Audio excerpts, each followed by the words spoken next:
मित्रांनो, तुम्ही तुमची स्वप्ने आणि इच्छा प्रत्यक्षात आणू शकाल अशी तुमची कधी इच्छा आहे का?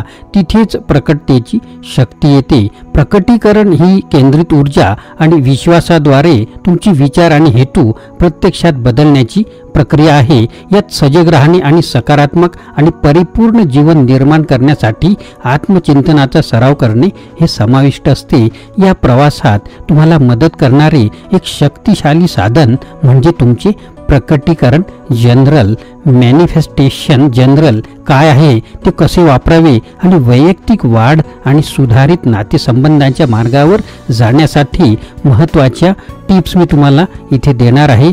त्या जाणून घेण्यासाठी तुम्हाला हा व्हिडिओ पूर्णपणे ऐकावा लागेल. मित्रांनो, चॅनलवर नवीन असाल तर चॅनलला सबस्क्राईब करायला विसरू नका. तर चला या महत्त्वपूर्ण व्हिडिओची सुरुवात करूया.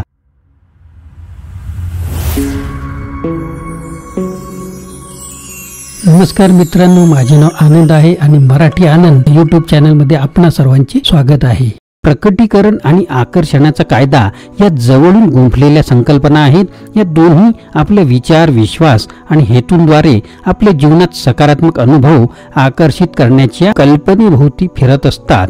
आकर्षणाचा कायदा हा लाईक अट्रॅक्ट लाईक या तत्वावर आधारित असतो. याचा अर्थ तुमच्या विचारांना आणि भावनांमध्ये तुमच्या वास्तवाला आकार देण्याची अद्भुत ताकद आहे. जेव्हा तुम्ही सकारात्मक विचारांवर लक्ष केंद्रित करत असता आणि उच्च कंपन वारंवार राखता, तेव्हा तुम्हाला सकारात्मक अनुभव आणि तुमच्या इच्छांशी जुळणाऱ्या संधींना आकर्षित करण्याची अधिक शक्यता असते. प्रकटीकरण म्हणजे प्रेरित कृती करून आणि विश्वाने सादर केलेल्या शक्यतांसाठी खोले राहून ती विचार आणि हेतू सक्रियपणे प्रत्यक्षात आणण्याची प्रक्रिया असते. अभिव्यक्तीच्या सरावाने आकर्षणाच्या नियमाची तत्वे एकत्र करून तुम्ही तुमच्या मनाच्या शक्तीचा उपयोग विपुलतेने, आनंदाने आणि परिपूर्णतेने भरलेले जीवन निर्माण करण्यासाठी करू शकता. मॅनिफेस्टेशन जनरल म्हणजे काय याची उत्सुकता आपल्याला लागलीच असेल, तर मॅनिफेस्टेशन जनरल ही एक समर्पित नोटबुक किंवा डायरी असते, जिथे तुम्ही तुमची विचार, भावना, उद्दिष्टे आणि इच्छा त्यांना प्रत्यक्षात आणण्याच्या उद्देशाने रेकॉर्ड करत असता. हे आत्मअन्वेषणासाठी एक जागा आहे, जिथे आपण आपल्या आंतरिक जगाबद्दल अंतर्दृष्टी प्राप्त करू शकता आणि वैयक्तिक वाढ आणि आध्यात्मिक विकासासाठी सक्रियपणे कार्यसुद्धा करू शकता. मॅनिफेस्टेशन जनरल वापरण्याचे काही महत्त्वाचे फायदे आहेत, जसे वाढलेली आत्मजागरूकता. तुमच्या मॅनिफेस्टेशन जनरलमध्ये नियमितपणे लिहून तुम्ही तुमचे विचार आणि भावनांशी अधिक सुसंगत व्हाल. ही वाढलेली आत्मजागरूकता तुम्हाला चांगले निर्णय घेण्यास आणि तुमचे एकंदर कल्याण सुधारण्यास मदत करू शकते. दुसरा मुद्दा, जीवनातील ध्येय आणि इच्छांमध्ये स्पष्टता येते. एक प्रकटीकरण जनरल तुम्हाला जीवनात खरोखरच काय हवे आहे हे स्पष्ट करण्यात सुद्धा मदत करते. तुमची उद्दिष्टे काय आहेत आणि इच्छा कागदावर उतरून तुम्ही त्यांना अधिक मूर्त आणि लक्ष केंद्रित करणे सोपे बनवते. मानसिक कल्याण सुधारते. जर्नलिंग ही एक उपचारात्मक क्रिया आहे, जी तुम्हाला भावनांवर प्रक्रिया करण्यात, तणावमुक्त करण्यात आणि तुमचे मानसिक आरोग्य सुधारण्यात सुद्धा मदत करू शकते. वर्धित संबंध. जसे जसे तुम्ही अधिक आत्मजागरूक आणि भावनिकदृष्ट्या हुशार होत जासाल, तसे तसे तुम्ही सहानुभूती आणि समजूतदारपणे तुमचे नातेसंबंध नेव्हिगेट करण्यासाठी अधिक सुसज्ज व्हाल. सुधारित संवाद.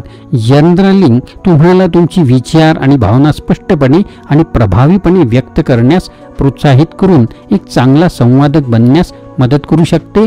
यामुळे तुमच्या नातेसंबंधात अधिक मुक्त आणि प्रामाणिक संवाद हा होऊ शकतो. मॅनिफेस्टेशन जनरल हे कसे वापरावे हा सुद्धा प्रश्न आपल्याला पडलाच असेल, तर तुम्ही तुमच्या जनरलमध्ये लिहायला सुरुवात करण्यापूर्वी तुमचे हेतू सेट करण्यासाठी थोडासा वेळ घ्या. तुमच्या मॅनिफेस्टेशन जनरल सरावातून तुम्हाला काय साध्य होण्याची आशा आहे हे तुमच्या जीवनात अधिक प्रेम आकर्षित करण्यापासून ते तुमच्या करिअरच्या शक्यता सुधारण्यापर्यंत काहीही असू शकते. एक शांत, आरामदायक जागा शोधा, जिथे तुम्ही तुमच्या मॅनिफेस्टेशन जनरलमध्ये अबाधित लिहू शकता. हा तुमच्या बेडरूम मधला एक आरामदायी कोपरा असू शकतो, तुमच्या बागेतील शांततापूर्ण जागा किंवा अगदी स्थानिक पार्क सुद्धा असू शकतो. तुम्हाला प्रेरणा आणि आराम वाटेल अशी जागा बनवा. तुमची स्वप्ने आणि इच्छा प्रत्यक्षात आणण्यासाठी तुम्ही तुमच्या मॅनिफेस्टेशन जनरलमध्ये विविध तंत्रे सुद्धा वापरू शकता. तुम्हाला प्रारंभ करण्यासाठी येथे 5 लोकप्रिय पद्धती मी सांगत आहे. पहिली पद्धत कृतज्ञता जनरलिंग. ज्या गोष्टीसाठी तुम्ही कृतज्ञ आहात त्यावर लक्ष केंद्रित करून तुम्ही तुमची मानसिकता सकारात्मकता आणि विपुलतेकडे वळू शकता. दररोज किमान 3 गोष्टी लिहा ज्यासाठी तुम्ही आभारी आहात. दुसरी पद्धत पुष्टीकरण. पुष्टीकरण ही सकारात्मक विधाने आहेत जी तुम्हाला तुमच्या अवचेतन मनाला पुन्हा प्रोग्राम करण्यात आणि तुमचा आत्मविश्वास वाढविण्यात मदत करतात. तुमची उद्दिष्टे आणि इच्छांशी जुळणारे पुष्टीकरण लिहा आणि त्यांची नियमितपणे पुनरावृत्ती करा. तिसरी पद्धती व्हिज्युअलायझेशन व्यायाम. तुमची उद्दिष्टे आणि इच्छा आधीच पूर्ण झाल्या आहेत असे कल्पना करा. ज्वलंत आणि तपशीलवार प्रतिमा वापरा आणि तुमच्या प्रकटीकरण जनरलमध्ये तुमच्या अनुभवांबद्दल लिहा. नंतरची पद्धत आहे पत्रलेखन. तुमची उद्दिष्टे इच्छा आणि भावना व्यक्त करून स्वतःला, तुमच्या भविष्यातील स्वतःला किंवा अगदी विश्वाला पत्र लिहा. तुमच्या अंतर्मनाशी जोडण्याचा आणि तुमचे हेतू अधिक ठोस करण्याचा हा एक शक्तिशाली मार्ग असू शकतो. 5वी पद्धती ड्रीम जनरलिंग.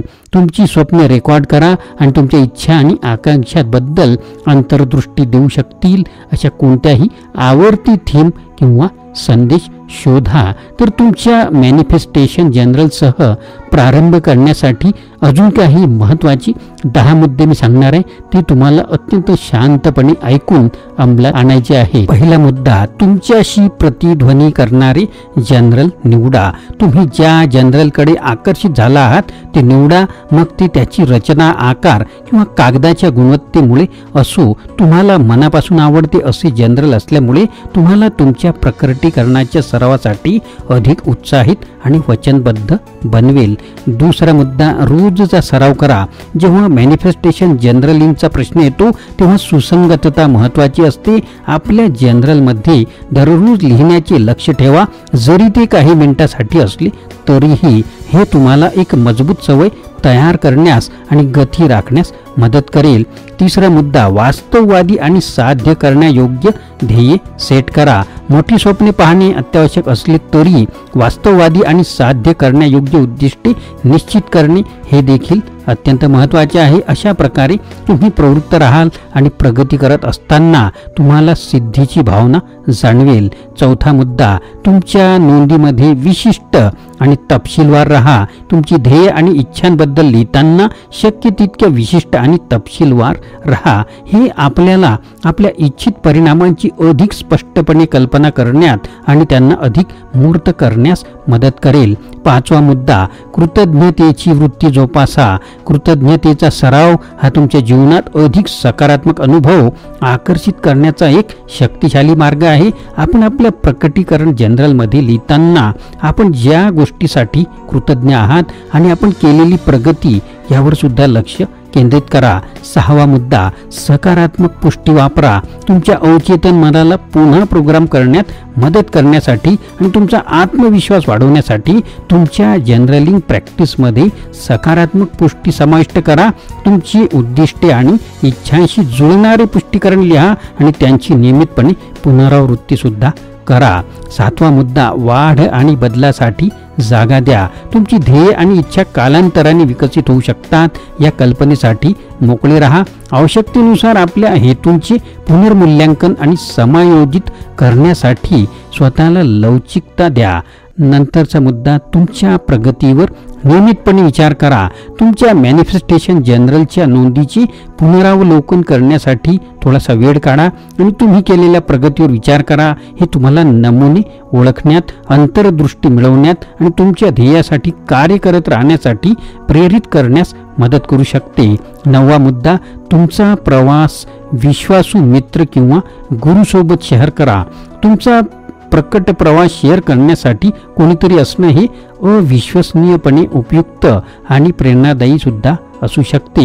एक विश्वासू मित्र किंवा मार्गदर्शक शोधा जो मार्गात समर्थन, प्रोत्साहन आणि मार्गदर्शन देऊ शकेल. 10वा मुद्दा, धीर धरा आणि प्रक्रियेवर विश्वास ठेवा. प्रकट होण्यास वेळ लागतो आणि संयम बाळगणे आणि प्रक्रियेवर विश्वास ठेवणेही महत्त्वाचे आहे. लक्षात ठेवा की आपण आपल्या प्रकटीकरण जनरल सरावमध्ये उचललेले प्रत्येक पाऊल आपल्याला आपले ध्येय आणि इच्छांच्या जवळ आणत असते. तर मित्रांनो, हा व्हिडिओ आपल्याला कसा वाटला हे लगेच लाईक करा, शेअर करा, कमेंट बॉक्समध्ये कळवा आणि नवीन असाल तर चॅनलला सबस्क्राईब करायला विसरू नका. आपल्याला व्हिडिओ आवडल्यास लाईक करा, शेअर करा, सबस्क्राईब करा.